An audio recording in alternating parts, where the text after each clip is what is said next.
All right. And we're live. Good morning, everybody. Welcome to Wake Up and Dial. Um, Joe, so I apologize. What you had just asked me a question.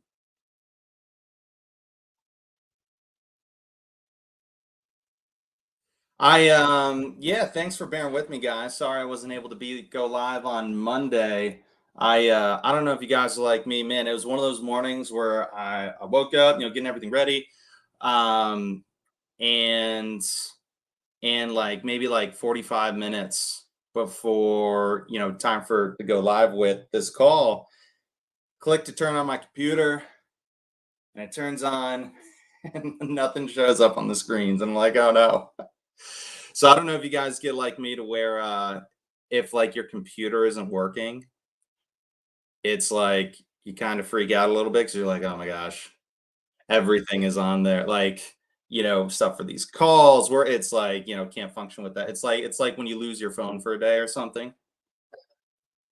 So that is what I had going on. Joe, how things been going with the calls and conversations?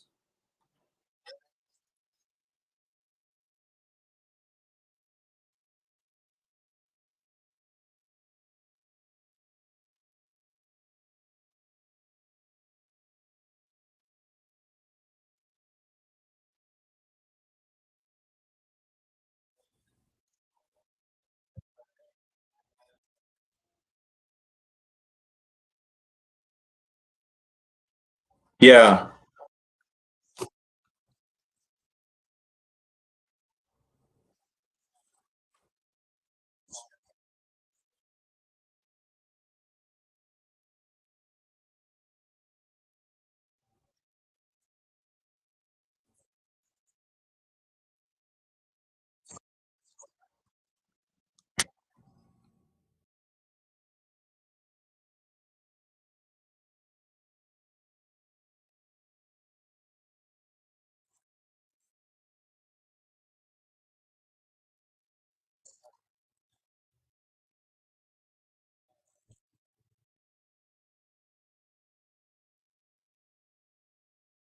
right.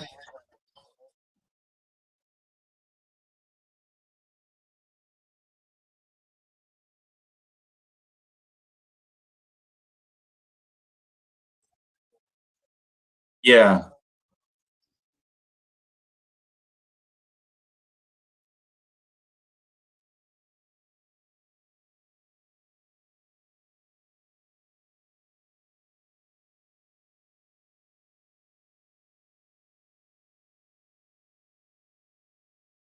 Yeah.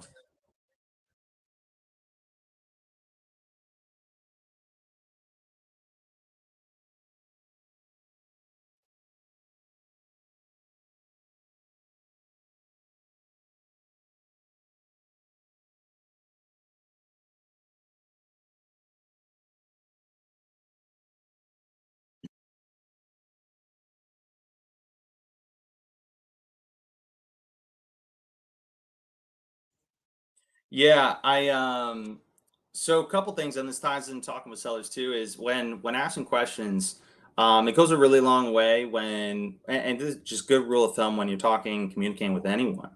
Um, Ask questions genuinely, just like directed towards them and trying to figure out, hey, like what is it you're looking to accomplish, and like genuinely listening to what they're saying, and trying to figure out, hey, what is it you're looking for, and seeing if there's any way that you're able to help them. When you kind of ask, and you ask, hey, like what does it got going on, cool, like what does that look like, oh, that sounds really neat, how's that project been going for you, whatever the case may be. um they might not know anything about you when you end the conversation, which is actually okay, but they're going to remember you. And you just built like a lot of really good rapport. Same thing when we're talking with sellers, right? I've talked a lot about kind of like that aspect of genuinely caring. Same thing apply. Like I said, a lot of what I talk about, it's these are fundamental principles, not of sales, but of effectively communicating and connecting with anyone. Because a lot of business in general, but especially sales, like 80% of it, it's not so much sales tactics and technique. It's like 80% of it is really understanding human psychology.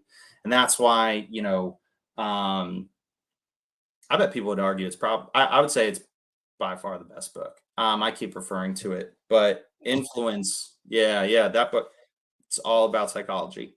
Um, so, and the other thing, like when going to meetups, so yeah, you gotta like pick and especially like Joe, I know you got a busy schedule, so it's yeah, you got to be smart with your time, right? And it's and especially if they're ones that like cost money or whatnot, you want to go with the intention of like get the most bang for your buck. So what I mean by that is um you're looking for the to connect with the people that are, I don't even necessarily want to say just doing deals, but the people that are doing deals and the people that are like actually taking action. Because typically 80% of the room, and I mean, even this is what frustrates me with meetups sometimes. I went to a meetup a while ago, and people were chatting. They're talking about, and it was a smaller group, and they're talking about like interest rates and this, and it's just like a very like, it's not like a formal meetup. It's just like, hey, we get together at this place and just chit chat. Those events are great. I actually like those because it allows me just, I can get in, connect with who I need to connect with, and then bounce. And it's not like I don't have to pay anything. It's not this like 3 hour event. But yeah, people, they're talking about interest rates and where things going and the market and all this other stuff. And they're like, well, like, what are your thoughts on this and like that and all this? And they can talk really in depth on these topics. And then it's like end of the night, they're like, oh, let's like real quick go around table, say who you are and like what you got going. And it's like, oh, my name's so and so. Like, I've got one single family rental, and like that's what I've had for the past like 9 years. And it's like, dude, wait, like you're talking about all this stuff, and you only got and like you're talking about like, well, I'm analyzing these markets and I'm doing all this stuff where it's like, bro, you'll be analyzing markets for the next 10 years, like, and who knows, maybe another property will fall into your lap. And like, I don't know, it frustrates me to no end. Yeah, just because it's like, bro, it's like it doesn't even matter about the market. Like, you gotta go talk to some people, make some offers, and stuff like that. So, um, but even at small meetups, like even that one, when I say small, there was like 9 people. I was like number 10. Um, I connected with, the other thing is, don't be shy about like what you do and who you are. So what I mean by that, when I went there, I introduced like, hey, my name's Nathan. Um, this is what I've done. This is what I'm doing. If any of you guys need help with like sit, like that's my strong. Like I know how to talk to a seller. I can help you guys with that. I've done blah blah blah blah with talking with seller. Like that was my value. That like I was not, and it's okay to like, don't be shy about it. Like don't worry about sounding, you know, arrogant. I mean, don't get me wrong. There's good ways and bad ways to go about it. I'm not going in being like I'm better than everybody. No, it's just saying like, look, this is a skill like I know I'm pretty good at. And typically, like most people, I'm able to help in some way, shape, or form in this area. And in that conversation, a guy came up to me after. He's like, "Hey," and the funny thing was, he started by asking me. He's like, "So, like, tell me, like, what does a conversation look like? When you reach out and talk to the seller?" And so I gave him like some really. Well, I was like, "Well, typically my conversation starts like this," and I'm like, and I'm explaining like, "Yeah, upward inflection, blah blah blah." And he's like, "Okay." He's like, "Yeah, you know what you're talking about." He's like, "So I flip houses," and he's like, "I love wholesalers," and he wanted to teach me how to rehab. He's like, "Hey man, I'd love to bring you to like some of my properties and walk you through and show you kind of the rehab process." And he's like, "I never care what a wholesaler's fee is, blah blah blah. You kind of get to learn what I'm looking for." And so even from that one meetup, I was able to make a really good. He actually texted me 2 days ago. Um, so yeah, you can definitely go meetups, but have intention with kind of what you're doing. Same thing when mapping out your days, guys. I know we're getting really off topic from sales. We're gonna reel it back in a second. But being intentional is one, it'll save you a lot of time. Two, you'll get a lot more done. You'll find that when you start going to these meetings, rather than just because if you go with the mindset of like, well, people say I should go and network at meetups, so like I found a meetup and I'm gonna go to it. Versus I'm going to this meetup because I'm looking to connect with buyers in my market. And like that is my sole focus. It's amazing how much more you'll connect with people, even if you're in a small window.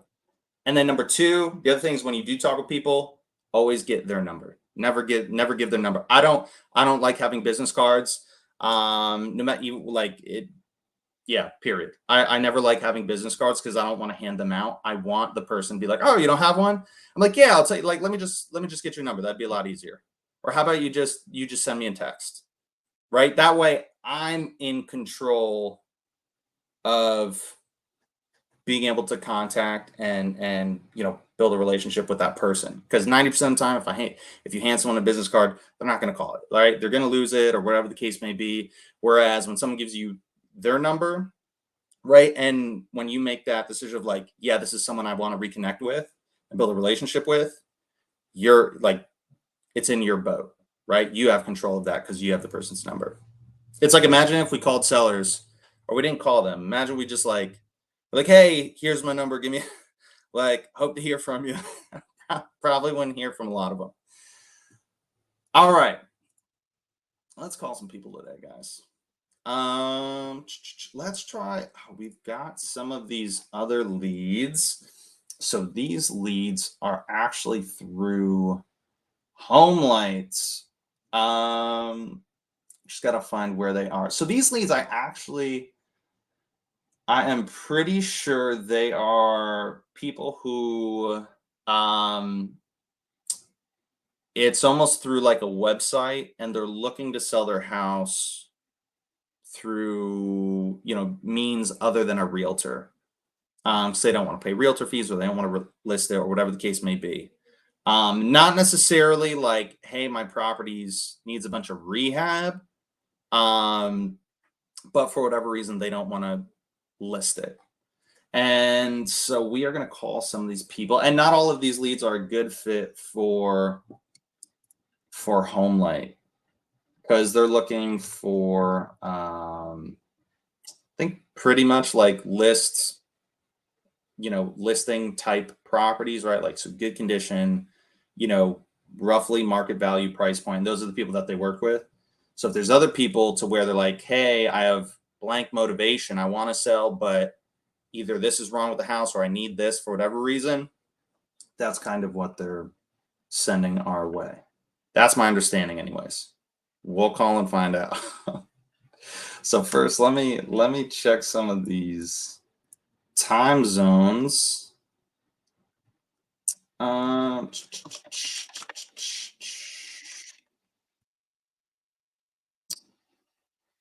This. Okay, so this one. This is in Utah. So what, Utah? It's like 7 a.m. A little early. That one's also Utah. Oh,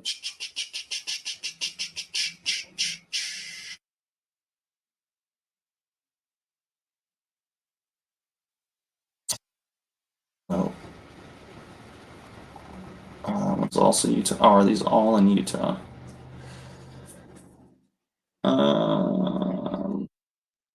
Let's see. Man, that one's also Utah. Oh man, these might only be from Utah right now. Okay, so maybe we won't be calling these people. Okay. All right. Well, looks like we're gonna be calling our cold call leads. That's my bread and butter. All right, let's filter this, change the views so I can see.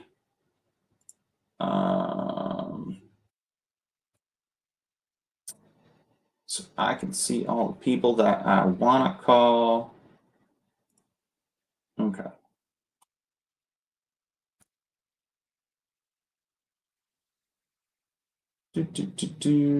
Texas is an option.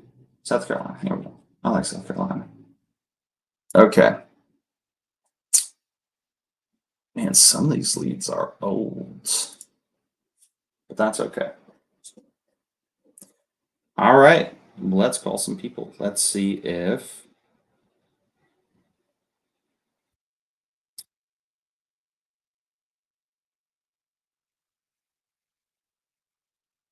All right. So we are going to call.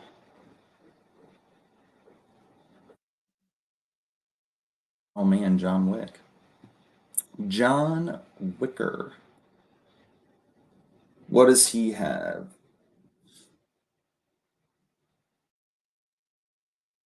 Sounds like a rental property. Decent shape. Let's give him a call. 438 403.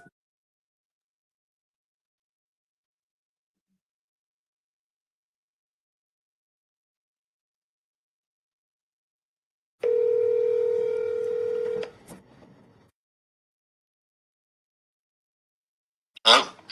Hey, John. Yeah. Hey, John. It's Nathan. How you doing? Good. How are you? I'm doing good, thanks. I was actually calling because man, I think it might have been a little while ago. I honestly might have been a couple months. But I had a note here. You had spoke with one of my assistants about a property you were considering selling. I believe it was the one on Lenora Drive. Yeah, I was just reaching out to see if you had a minute to chat about it, but it sounds like I caught you in the middle of something. Yeah.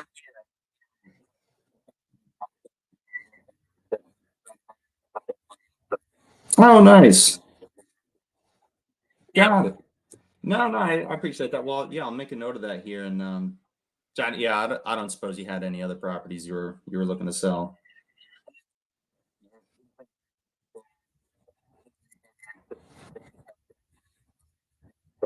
Well, awesome. You're looking to buy more?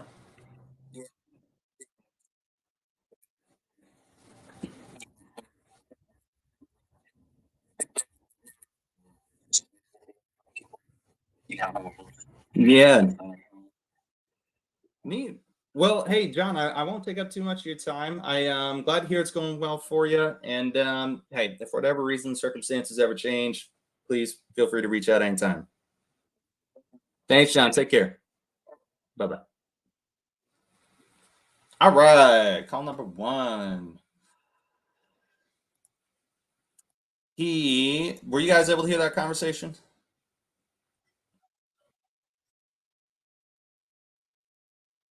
Okay, maybe it just wasn't loud enough. Okay, but at least it should go through. Yeah, I think it was the volume was too low on my phone. So they refinanced it and are keeping it as a rental. Um like they had already refinanced it like a while ago and are keeping it as a rental. So he is not looking to sell and he does not have any other properties that he wants to sell. Mm-mm-mm-mm. Now, one important thing. So we'll talk a little bit about like managing your leads.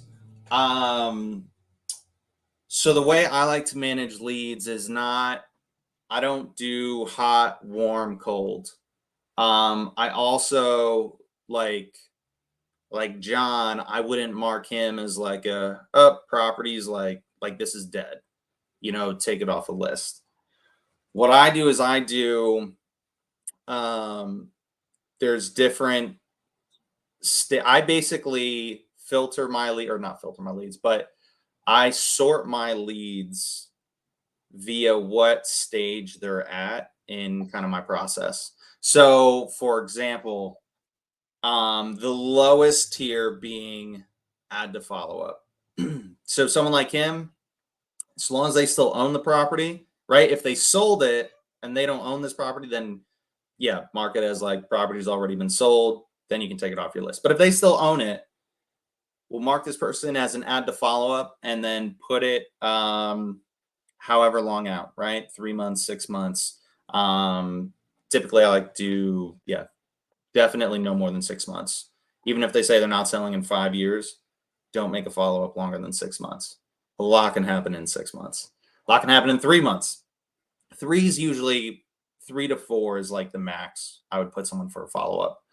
Why do I do that? So you can do this yourself, or if you kind of grow and you have a lead manager or a junior acquisitions rep, basically what they're able to do rather than having like hot, warm, cold, and all this other stuff, it's just people fall into these buckets. You have add to follow up. You have new leads, they come in, right? And then you talk to them, and it's either okay, they're not interested, they want to sell 3 years from now, whatever the case. Okay, that person's an add to follow up. And then you put whatever date out for that conversation. Then you have interested, right? Okay, this person's interested. And then I'm going to set a specific follow-up date with them. And then you have set offer, like, okay, I spoke with this person, like, we're ready to kind of make an offer with that person. And that's really it. And then from there, it's they're either contracted, right? Or they're back to follow up. So why do I do that? It's kind of like it's really so you have like a no leads left behind system. Like you're not nothing falls through the cracks. And then what you're able to do is the way you can view these buckets is everything that is past the follow-up date will show up in your view. So meaning for your add to follow-up, you can just dial through that whole bucket, right? And it's just like, hey, here's the conversation I have with everyone in this bucket. Like it's just a standard, everyone gets the same conversation. I'm trying to take this conversation from basically cold to warm. And then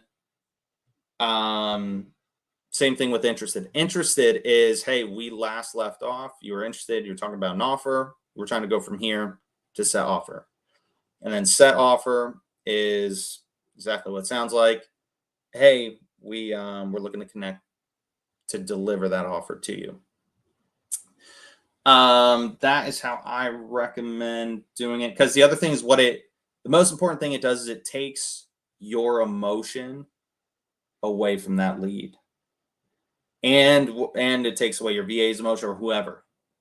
So, and why that's important is because, like I said, guys, like there's a lot that can happen in life, right? I'm sure we've all had moments to where, events or whatever experiences have happened and had a drastic impact on our lives in one way, shape, or form.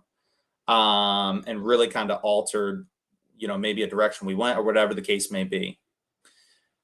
So what we're doing is I'm not letting my emotion dictate, this dude's never gonna sell. Like he was like super rude or whatever the case may be. Like, nah, man, he's a dead lead. Right? Because reality is maybe that's just my interpretation, right? Maybe you would have had a conversation, you'd be like, oh, no, he seemed fine. Like, he seemed like he wasn't that into it right now, but like there's nothing wrong, right? And Nelly might listen like, oh, I actually thought he was nice. Like he was saying he wasn't interested, but I actually think like if we were to give him a call back in a few weeks, he might be interested. So what that does is we could have 3 totally different perceptions on how that call happened. But the one thing that doesn't happen is no matter what, this lead doesn't get lost because of one of our, like, no matter what, he's going to get followed up with. Mm.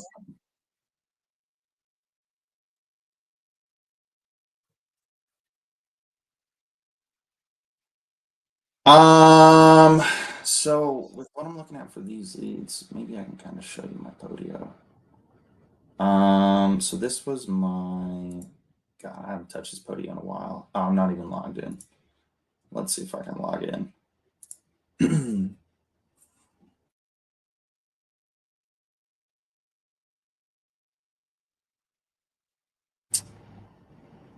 Um, for right now, I'm not. I have to find my login and stuff. That is a good topic though. For now, I would say let's focus on the sales right now, and then maybe we can set up a call another time, or maybe I'll do a special or something, a kind of one way people can set up kind of their leads and the Podio. The one thing is it. So I use Podio. I do not recommend someone.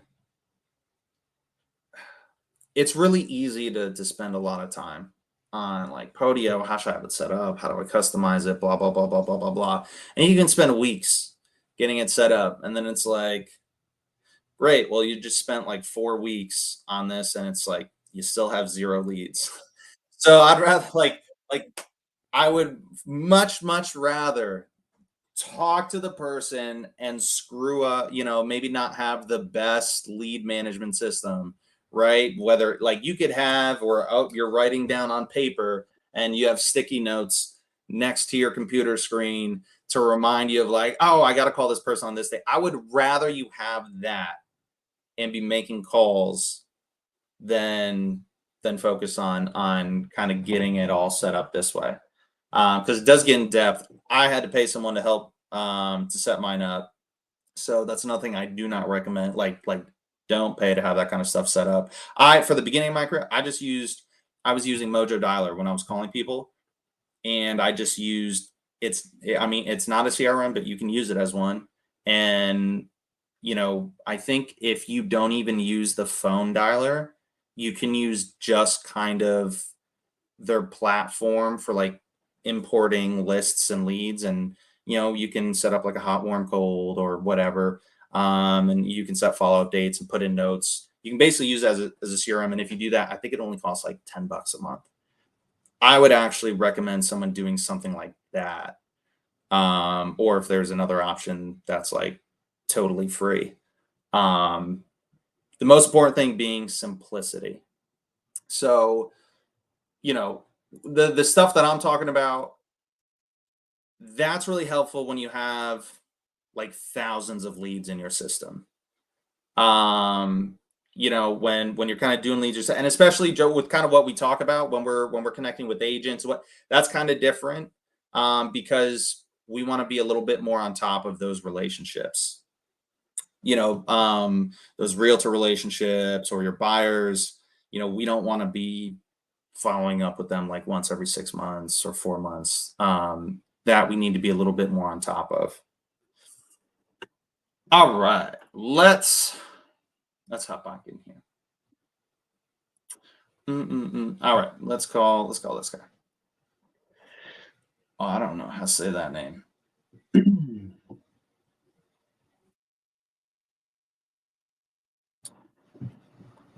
So we've got a South Carolina 3-bed, 2-bath, no upgrades, tenants on a yearly lease. I don't know how to say that. Yanwu. Guys, when you don't know how to pronounce the name, don't try to pronounce it. Just skip past that part, and you can ask them at a later point so that you don't butcher it. All right, and I'll show you how to do that right now. Same exact kind of conversation I had with the other guy, just slight variation. Hello? Hey, it's Nathan. Who's this? Oh, I'm sorry. I had a note here to give you a call. You'd spoke with one of my assistants a little while ago. Man, it might have even been a couple weeks at this point. But you had spoke with one of my assistants about a property you were considering selling No. on Hamptonwood. She hung up. Did you guys hear that conversation?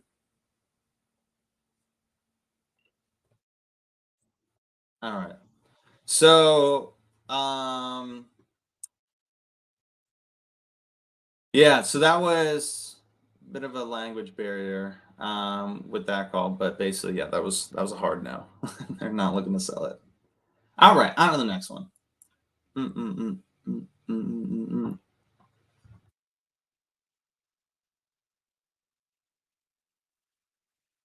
Okay.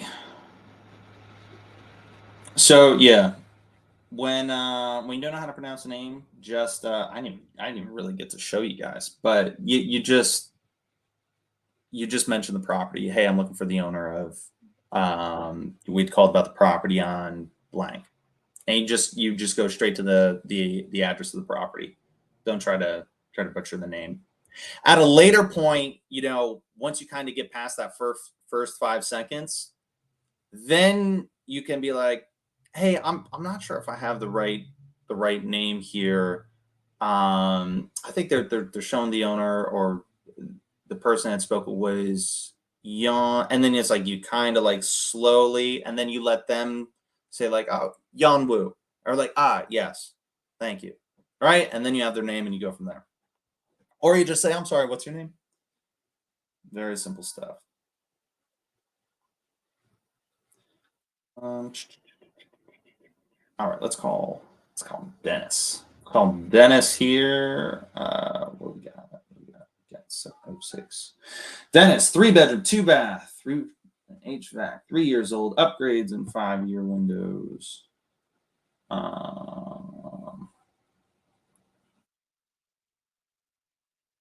6, 3, 5, 8, 7, 6, 5, 2.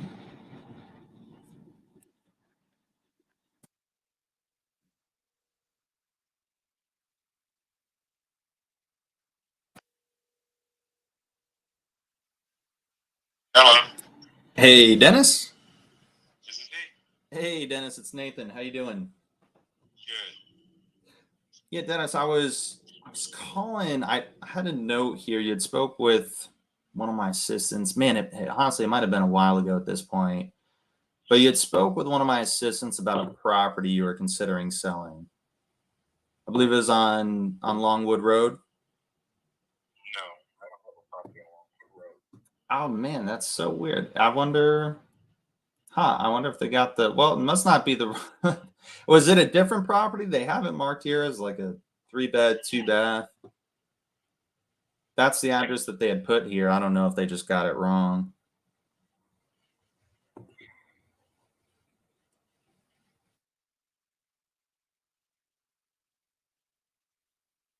Oh, okay.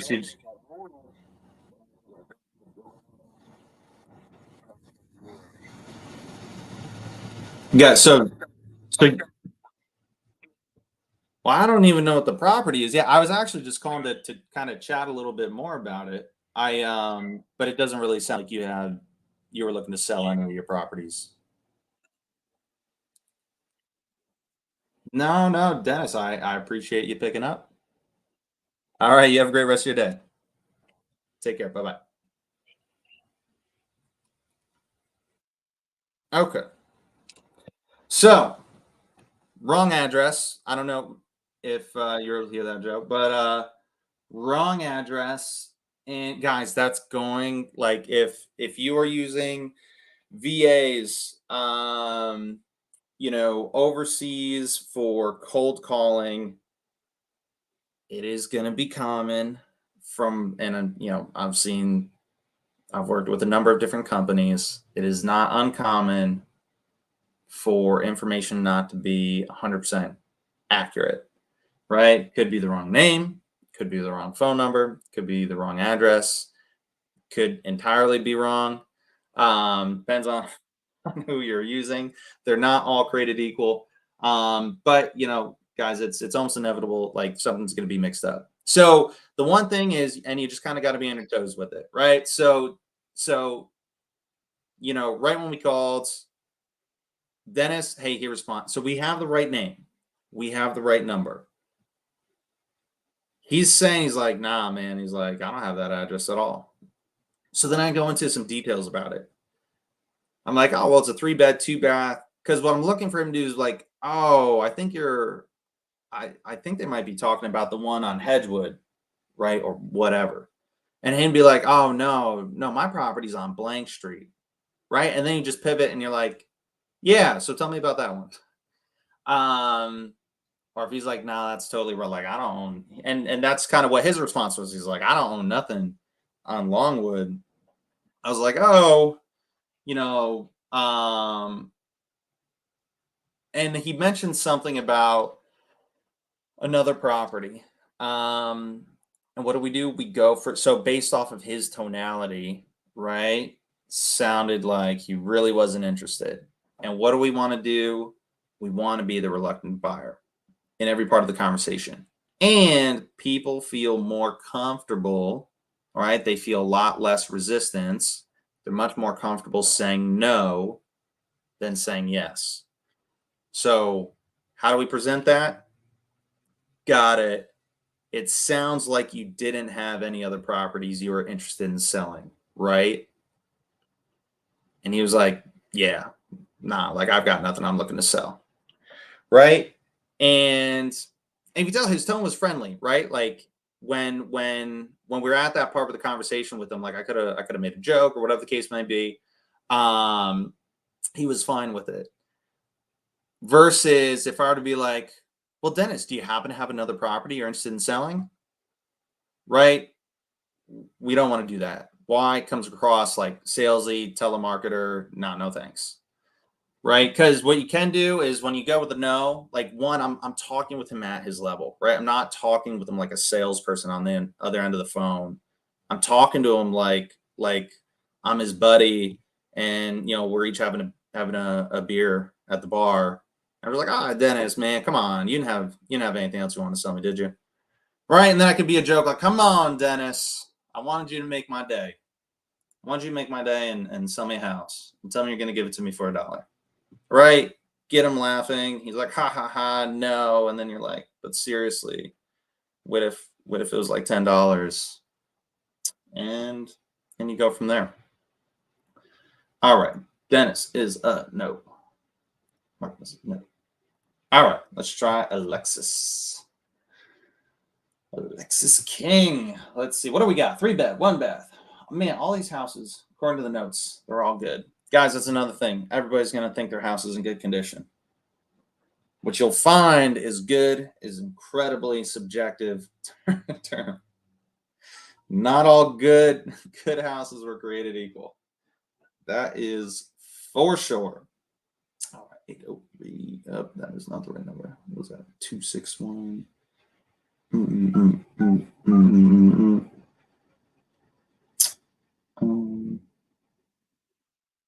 And guys, if you're watching and you're like, oh my God, he's made like 3, 4, 5 calls or whatever, and like, man, these people aren't even interested. Like, wasn't even close.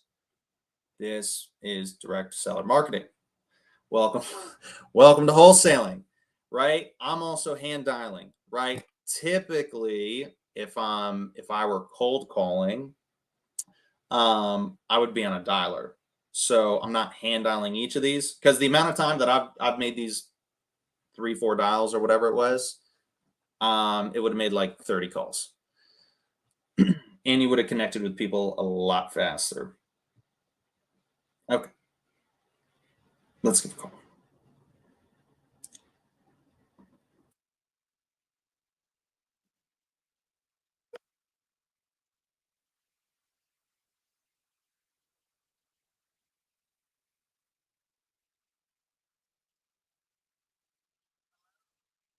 Hey, Alexis. Hey, Hey, Alexis. This is Nathan. How you doing? I'm good, Nathan. I'm doing good, thanks. I was actually calling. I had a note here. You had spoke with one of my assistants. I think it was a while ago. Might have been a couple weeks ago, even. But you had spoke with them about a property you were considering selling. I believe it was on Tavernier Drive. Okay. Yeah, I was just calling to see if you had a couple minutes to chat about it, but it it sounds like I might have caught you in the middle of something. No. I,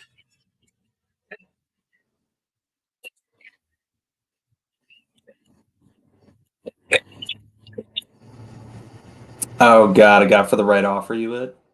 yeah. Got well.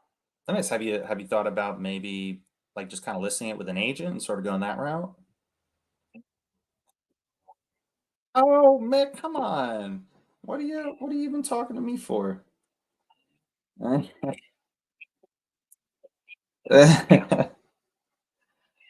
Got it. So I guess what's kind of keeping you from just listing it? It's a rental property for you? Oh, that's good. And it sounds like you've got good tenants. Man, keep them like in. Oh, you're looking to buy? What are you looking for? Anything in Columbia? Are you looking for single families or like duplexes, triplexes, that sort of stuff? All of them. All right. I like it. And then for financing, what do you do you typically use like bank financing or cash or like a hard money loan? Okay.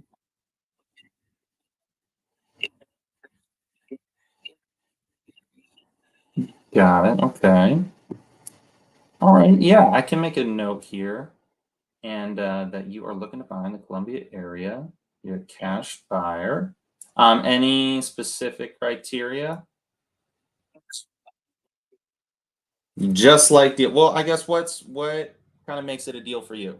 And is it certain percent of equity or cash flow or anything like that?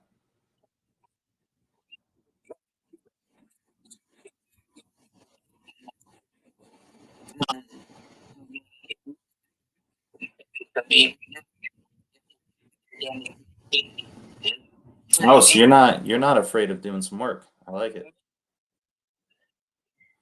Got it. Okay. Awesome. Well, I'll tell you what. Well, I mean, man, if you're rehabbing fire damage, I don't suppose, man, you probably don't have any damaged properties that you're looking to sell. I like it. I like it. Well, I want to sell you some properties because I like it when other investors kind of keep them in good shape and take good care of their tenants. So, well, I'll tell you what, Alexis, I've got your number here. I'll make a note, and if anything comes across my desk that I think would be a good fit for you and is in the Columbia area, I'll give you a call. All right. All right. Thanks so much. You have a great rest of your day. Bye bye. Boom. All right. So that was a cool conversation. So, not as or well, she wasn't interested in selling. So, a couple things, a lot of things will break down in that conversation. One, within the first like 10 seconds, um, for Alexis, I'm actually curious. Let me ask Joe, was there anything you noticed like within the first like 5 seconds, 5 to 10 seconds of me hopping on the phone with her? Was there anything you noticed that I did?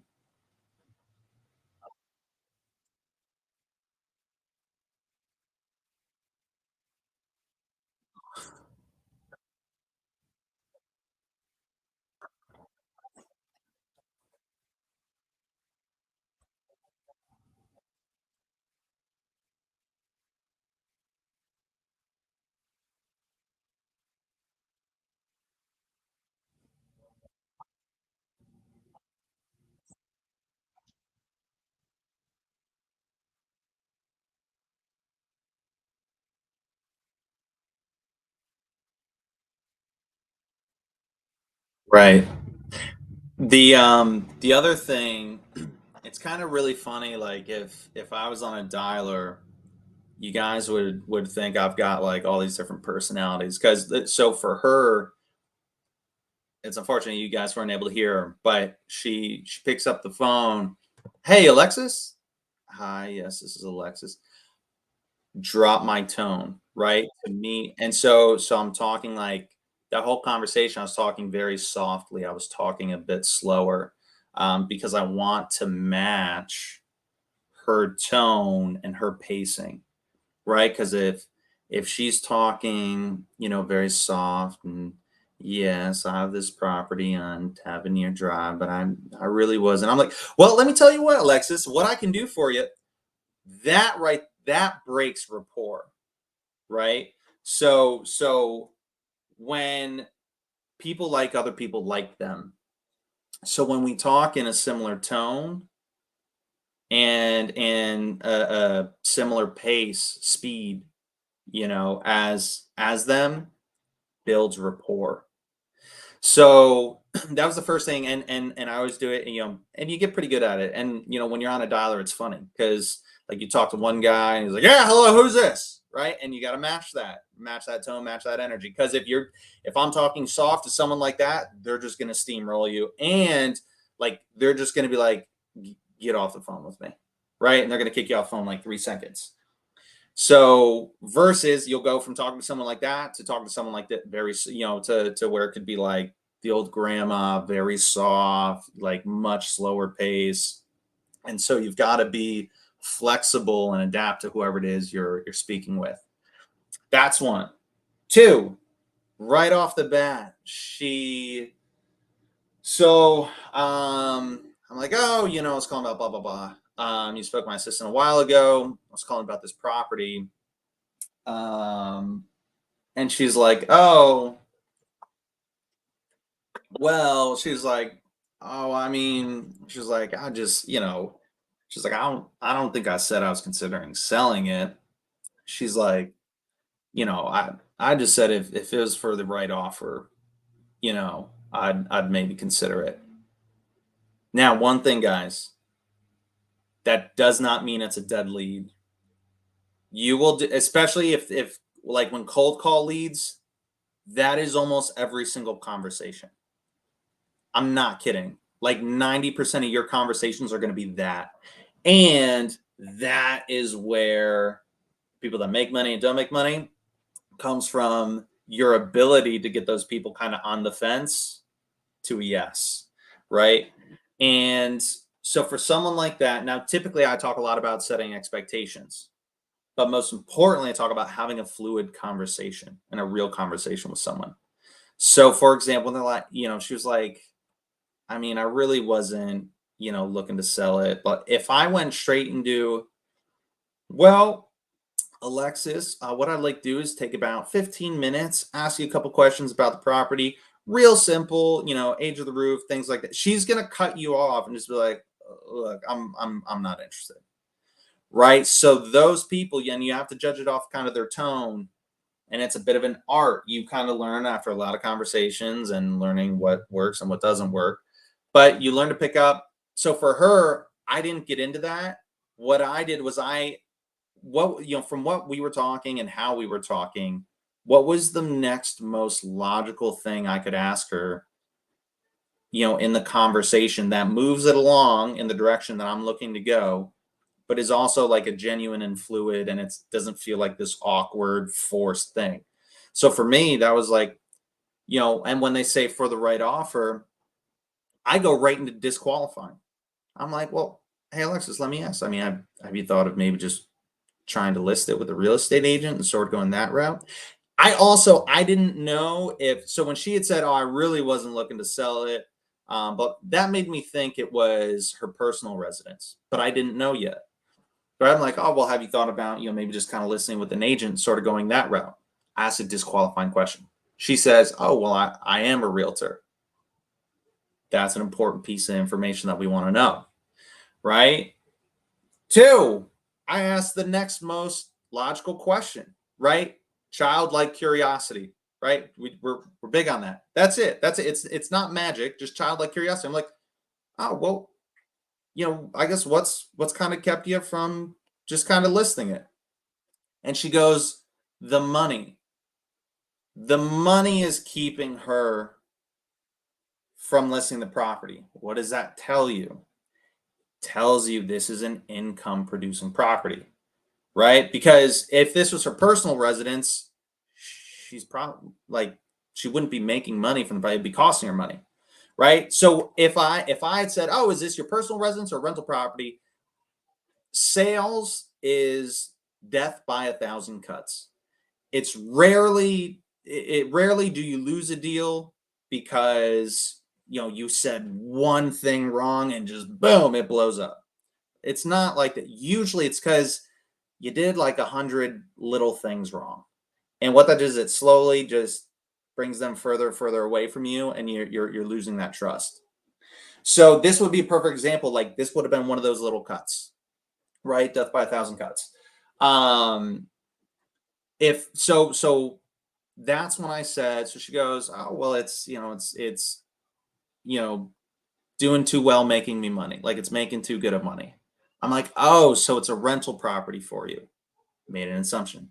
She's like, yeah. I also make another assumption. Making assumptions is a really powerful tool, because what you're doing is I know everyone talks about, excuse my language, but everyone talks about like, oh, assume it makes an ass out of you and me. Not when it comes to sales, right? Not when you use it intentionally, right, as a tactic. Because when you make an assumption, that opens them up to correct you, and you want to be corrected, because that means you gained a piece of information, you learned something more. So I said, oh, it's a rental property for you, and she's like, yeah. I'm like, got it. So it sounds like you've got really good tenants in there. I want her to tell me no, that they're, and like I said, people are more comfortable saying no. People are much more willing to correct you and tell you that you're wrong than to say, yes, you're right.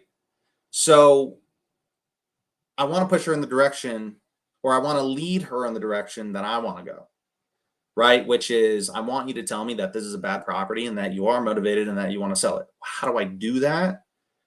By assuming, by please tell me I'm wrong. So I say, what I said, oh, got it. So it sounds like you have the perfect tenants. It sounds like you've got great tenants, no issues at all. She says, yes. Right? Another really good piece of information. So pretty much, because that's the other thing, is like, you'll get people that say, oh, my property makes great money. But then when you're like, oh, so it sounds like you got a lot of times they'll be like, oh, I mean, they could be better. Oh, better? Yeah, well, blah, blah, blah. Oh God, when you say better, like what do you mean? It sounds like you're kind of dealing with a lot over there. Right? But that wasn't the case. That's what we were fishing for. Right? And I'm not just asking, do you have headaches with your tenants? Like, do you have bad tenants? Right? It's like, nobody likes admitting, things or faults or issues that reflect on them. So that, like, nobody wants to say, like, same thing when, oh, what condition is your house in? I don't really like that question, because people generally don't want to tell you, yeah, I'm a pig and my house is a mess. Right? Now it's like an extreme. And it doesn't mean, just because someone's house is a mess or it needs repair, doesn't mean someone's a pig. But a lot of times that's how we translate it to ourselves. Right? Like, oh, my house isn't perfect. That reflects on me. When, like, there might be a really logical reason why it is the way it is. Right? Maybe it's because roof costs like $15,000, and it's like, I ain't got 15 grand in the bank to do the roof, right? Or whatever the case may be. Or it's like, oh, I'm 80 years old. I don't have the ability to throw some shingles on my back and go do the roof myself, and I'm on a fixed income. Whatever it is, right? People don't like admitting those things outright. So we kind of have to gently go about pulling out that information. So she says, yes, I've got great tenants. And then she says to me, she's like, oh, but like, add me to your list. I'm looking, please add me to your list for any properties you're looking to sell. So then I transitioned to a conversation, like, she's a buyer. Important. Still treat it like, don't just be like, oh, this person's never going to sell me a property, they're only a buyer. There's guys, you can do a lot of deals with and from buyers, right? Because buyers, especially if they're active, the chances of you doing a bad deal or just having a property that's a headache for you, like, it's inevitable, right? Like, you're gonna get bad tenants at some point in time. Like, you're gonna get a property to where a bunch of things went wrong and it isn't a good fit for you. You're gonna be doing flips, and like the guys that you had for your crew, they might quit or move or whatever, right? So you can still, and if you notice kind of in that conversation, I was asking a little bit like, oh, okay, so what is it you're looking for? I'm trying to pull out like what's her criteria. This is You'll get this kind of a lot too. A lot of times they'll be like, oh, just like, oh, whatever's a deal. Go a step deeper. Okay, well, what's a deal for you? Now, I didn't go too deep into it just because like I'm not looking to build a buyer's list in South Carolina. Anybody listening, feel free to reach out to her. What I would have done, because I'm trying to ask her, she's like, oh, just whatever's a good deal. She's like, it's got to be a good deal. She's like, it's, I want cash flow. And so she's like, anything in Columbia. I'm like, okay, anything in Columbia. Also, if you notice, like, well, no, because you guys can hear it, but like I'm repeating specific things that she's saying. What that does is that tells her that I'm listening, builds rapport. So I said Columbia a lot, like, got it. So, if I find something that's in Columbia, okay, so you're looking for this in Columbia. Now, what if it's like a duplex, triplex? Are you look like stuff like that too? She's like, yes. And then she's like, I'm looking at one right now that's a fire damaged property. I go, oh, got it. So you're not afraid to like do some work, to do some bigger rehabs on properties. And she's like, oh no. She's like, yeah, not afraid to do big rehabs at all. Great. That's actually a really good buyer, right? Because you can find anyone is willing to buy a paint and carpet house, that's like a $20,000 rehab, and they're getting it for 70%. But not everyone's willing to do, you know, 60, 70, $80,000 rehab. Even if there's a big margin on it, right? Even if they're getting it for, instead of 70%, if they're getting it for 65 or even 60 or even 50. Some people are just like, no, that like, I don't want to do that big of a project. Like it's too much money for me. I'm not comfortable with doing that sort of stuff. So when you find buyers that, rehabbers that are willing to do those kinds of projects, and like fire damage is a big one. That's a good buyer. Definitely you want to kind of add them to your list and keep that relationship. And then this is probably the last one I'll wrap up with. I even snuck in there. I was like, oh, fire damage. You're not afraid of big rehab. She's like, oh, not at all. I'm like, okay, great. I was like, oh, that's awesome. Blah, blah, blah. Man, so I guess there probably isn't any other, so I guess you probably don't have any properties, with their own fire damage or that need any work that you'd be interested in selling. I ask again, right towards the end, after I've built more rapport, learned a little bit about her, and I use specific knowledge because that's the one thing, like when I'm talking with a buyer, you can be a buyer, you can still be looking for more deals, but you could still have like that one deal in your portfolio to where you're like, dude, there's just a headache. Like it needs work done to it. I've got a bad tenant in it. Like I don't want to mess with this thing. A lot of guys have at least one property like that they're willing to sell. And so I wanted to ask that before getting off the phone with her.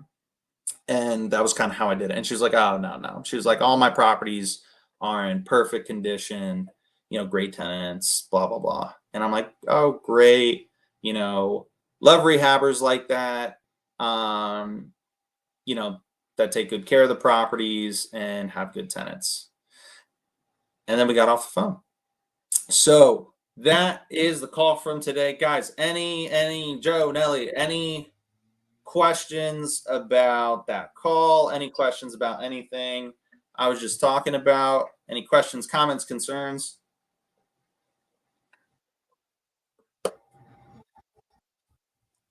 Yeah. All right, guys. Well, happy Wednesday. Glad we were able to get a good call in there. And hope to see you all Monday next week.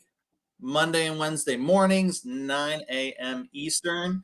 And as always, if you guys have leads, need help closing them, have questions, reach out anytime. Always happy to help. All right, guys, have an awesome rest of your week.